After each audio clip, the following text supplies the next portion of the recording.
dia 10 de agosto, a igreja no mundo inteiro celebra essa festa de São Lourenço, diácono e mártir.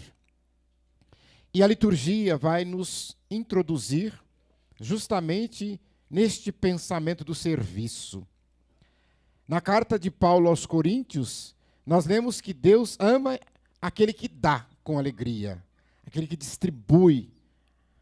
E, por isso, nós precisamos entender o ato de praticar a caridade, o ato de se doar aos outros. É um gesto de puro amor. Doar bens materiais, talvez qualquer um possa doar, mas doar a própria vida por causa do outro, doar a própria vida por uma causa, não é para qualquer um. E na igreja, óbvio é que nós temos para desfilar uns inúmeros, sem números, daqueles que entregaram a sua vida, como o diácono que nós celebramos hoje. Ele deu, ele entregou a sua vida. E Jesus nos convida a renunciar. E ele pede também para nós sermos como grão de trigo, que morre para que possa da morte nascer muitos grãos. É essa a história que o Evangelho traz do grão de trigo. Lembremos que somos convidados a ser trigo de Cristo. E trigo para se tornar pão. E a gente sabe que o trigo, para tornar-se pão, primeiro, precisa ser cortado. Precisa ser triturado.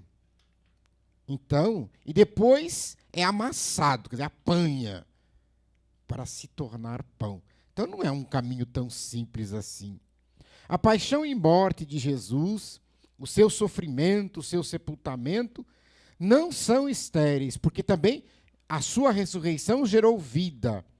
E nós devemos olhar também para o nosso sofrimento, olhar para a nossa dor, não como algo estéril, mas algo que vai produzir frutos, que vai nos fazer crescer espiritualmente.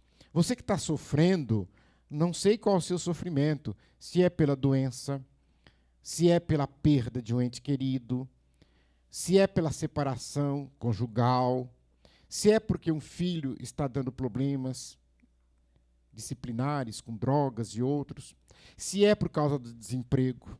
Que você possa fazer desse momento de dor, de preocupação, um momento de mergulhar em Deus e de crescer espiritualmente.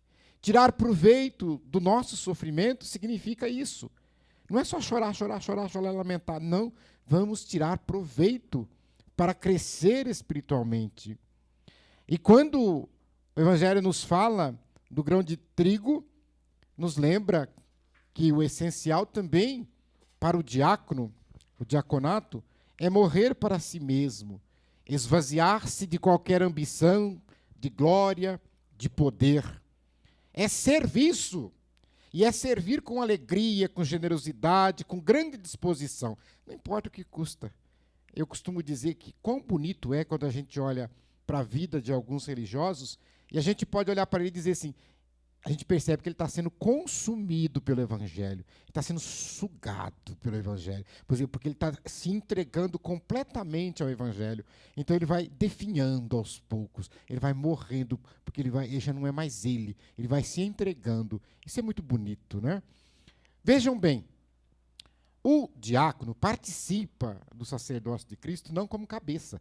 E quem fez essa correção foi o nosso Papa Emérito Bento XVI. Né? Ele fez uma modificação no Código de Direito Canônico, porque o Cristo sacerdote é o padre e o bispo, né? Porque eles, em persona Christi, podem celebrar o grande sacrifício, oferecer o sacrifício da Eucaristia. O diácono participa do sacerdócio, mas não como cabeça, mas como servo, que é para servir. Esta é a função do diácono. Né? Então, o diácono não tem que querer fazer outra coisa que não seja servir, e estar sempre disposto a servir a igreja, a família, a comunidade, e quem quer que dele precise. E não tem hora, não tem dia, tem que estar sempre disponível. Por isso que eu disse, com generosidade. E esse morrer para si, a gente diz assim, o diácono tem que tomar muito cuidado para não clericalizar, é um palavrão, né? Mas é aquele diácono que, de repente, só se preocupa com as alfaias, né? Que está sempre bem vestidinho, sempre tal. Então, quer dizer, ele não mete a mão na massa, né? Ele quer a autoridade dele, de diácono, até aqui na leitura de um texto que eu mesmo escrevi, né? Publiquei isso já há algum tempo.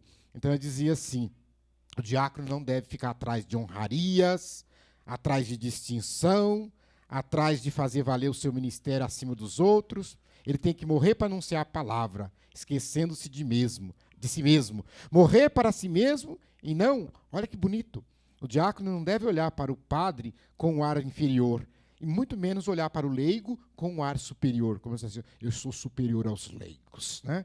Não, não é esta. O serviço requer e exige humildade.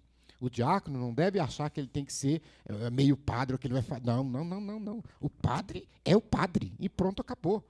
Né? Nós não vamos substituir o padre de forma alguma.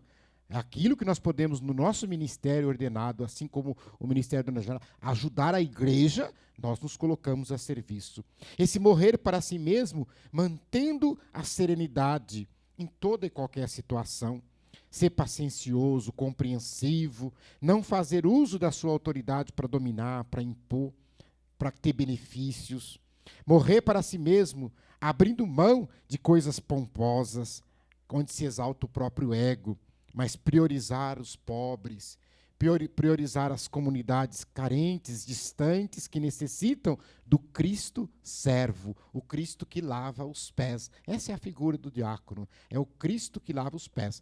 Quando eu falava do padre, né, o padre ele tem o segundo grau da ordem, então, ou seja, ele é ordenado sacerdote, mas ele não deixa de ser diácono, né? A gente lembra até, na Quinta-feira Santa, geralmente muitos padres colocam a dalmática para lavar os pés, porque ali ele está fazendo o serviço que é o do servir, do diácono, né?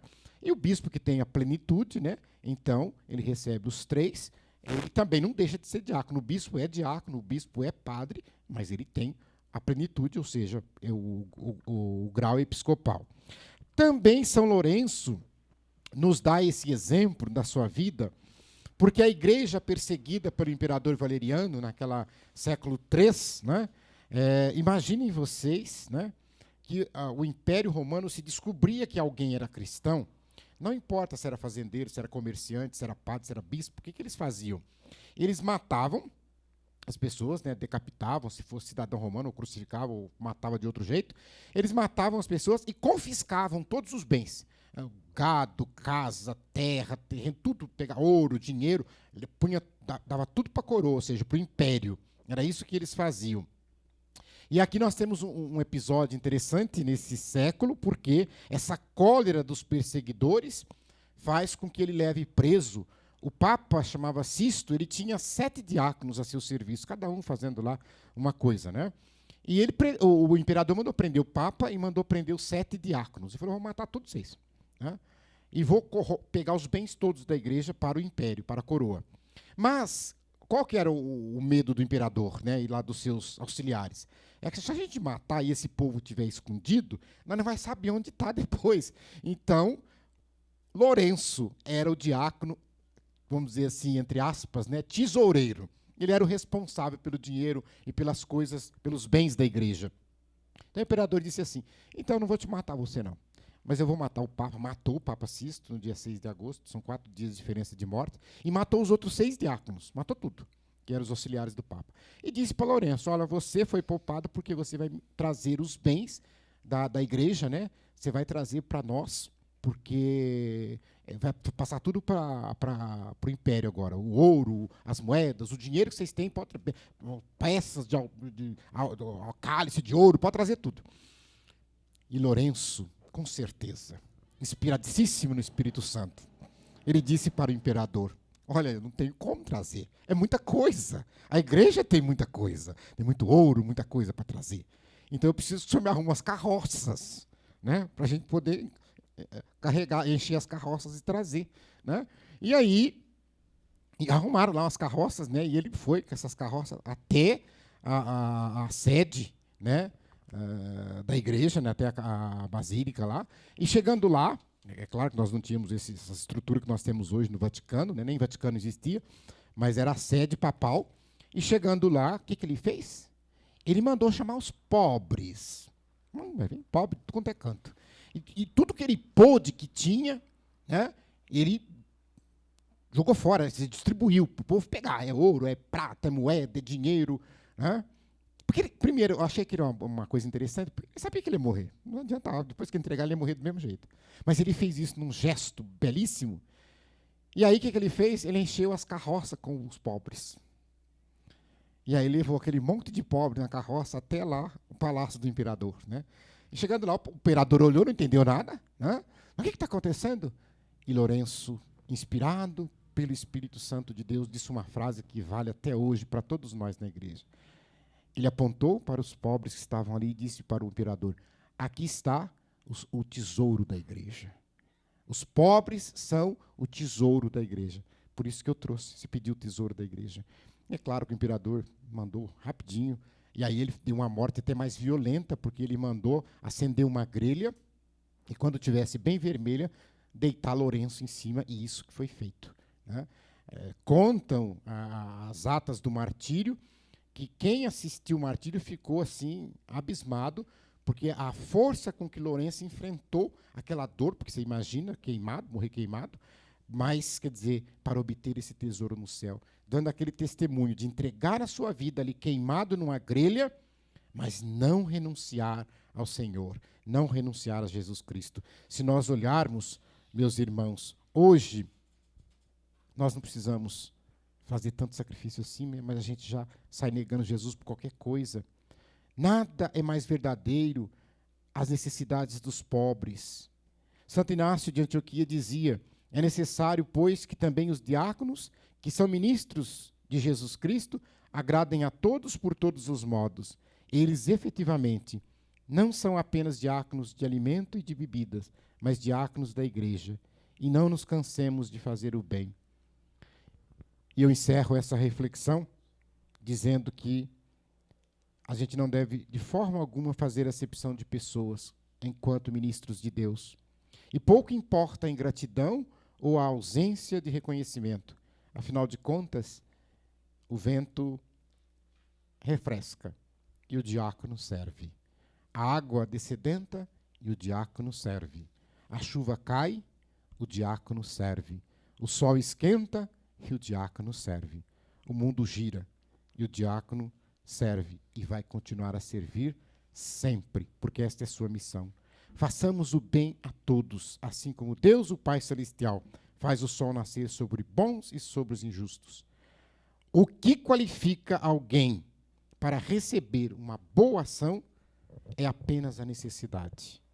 Como diz São Lourenço, a igreja nos confia esta missão. Que também nós sejamos pobres nas nossas forças, nos talentos, às vezes na capacidade. Tudo que temos e somos parece tão pouco e tão pequeno diante da missão que nos aguarda. Mas nós somos pobres para melhor servir os pobres. Nós não somos grandes, ricos e privilegiados servindo pobres, mas somos irmãos servindo irmãos. São Lourenço, rogai por nós.